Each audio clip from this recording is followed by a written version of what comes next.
What's going on, guys? Austin here, and in this video, we're going to be taking a look at the extra points week 7 5-minute fantasy hits and misses. All right. So to start off, like we always do, I'm going to, there we go, take a look at my boom hits. So the guys who I said were going to boom and did. Carson Wentz, unfortunately, the only quarterback I got this week. I'm having a really tough string of luck with quarterbacks right now. But I hit on 4 running backs: James Conner, Chase Edmonds, D'Ernest Johnson, and Damian Harris. All killed it this week. Wide receivers, I got 2 out of 4 right here. So Jalen Waddle and Terry McLaurin. Tight ends, so proud of my tight ends. I got overall 7 out of 8 tight ends. I hit on CJ Uzomah, Zach Ertz, Dallas Goedert, and Hunter Henry. They all killed it.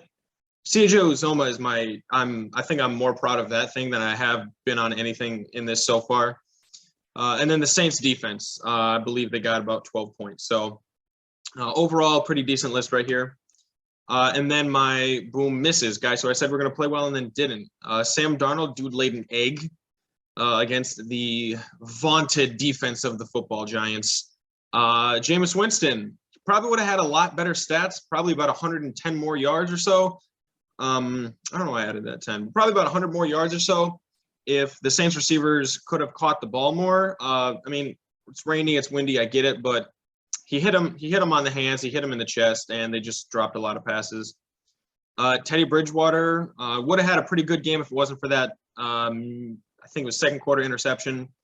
And then Jimmy Garoppolo, same situation as Jameis Winston. It was just a nasty, wet, windy day. The only reason Carson Wentz showed out and Jimmy Garoppolo didn't is because Carson Wentz was running a lot.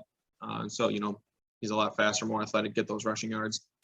And then Jared Goff. I said Jared was going to have a good game, and he was on pace to have a decent game, but he threw 2 picks, which really brings your numbers down. Chuba Hubbard, my running back pick for a boom, didn't play well. He had like 20 carries for 50 yards. Awful game right there. Tyler Lockett, I don't know why when DK Metcalf gets targeted thrice in a game that Tyler Lockett would not get targeted more than that. But who knows? Jacoby Myers ended up being the 3rd highest receiver on the Patriots offense. The Patriots offense is so difficult to predict. And normally I pride myself with wide receivers, but I think I might be done with the Patriots again. Allen Robinson, I feel bad for everyone on the Bears offense besides their offensive line, because their offensive line is trash and they need to play better. But we'll see how they rebound, I guess. And then the Broncos and the Panthers, I thought they were going to have much better performances than they did, but they ended up, not getting any turnovers, just giving up a lot of points, things like that. So my hits for the busts this week. Man, take a look at that string of tight ends in the middle. It's so beautiful. But Ryan Tannehill, my only quarterback that I hit on the busts. Darrell Williams, the Bears running back, and Damian Williams, the Chiefs running back. Alex Collins of the Seattle Seahawks against the Saints. Did pretty well on these running backs right here. Wide receivers, I got Calvin Ridley and Hunter Renfrow. Both good picks to sit right there.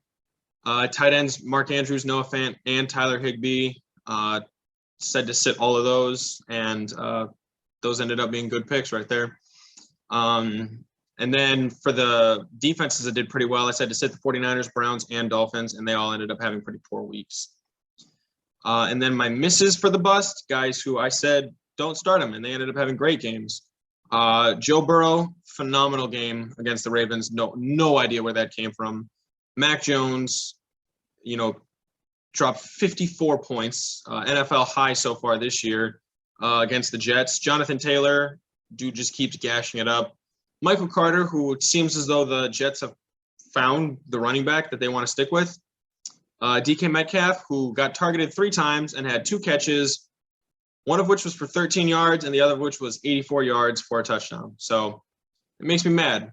I was 1 accidental blown coverage away from being so right on that, but you win some, you lose some.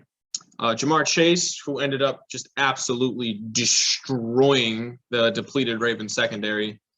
Kyle Pitts, who I believe had like 170 some yards, and the Colts defense, who believe ended up getting over 10 points against the San Francisco 49ers. So here's my breakdown for this week. Quarterbacks, I hit 2 out of 9. Running backs, 7 out of 10, which is pretty good. Wide receivers, 4 out of 9, which is, just below half, just below half.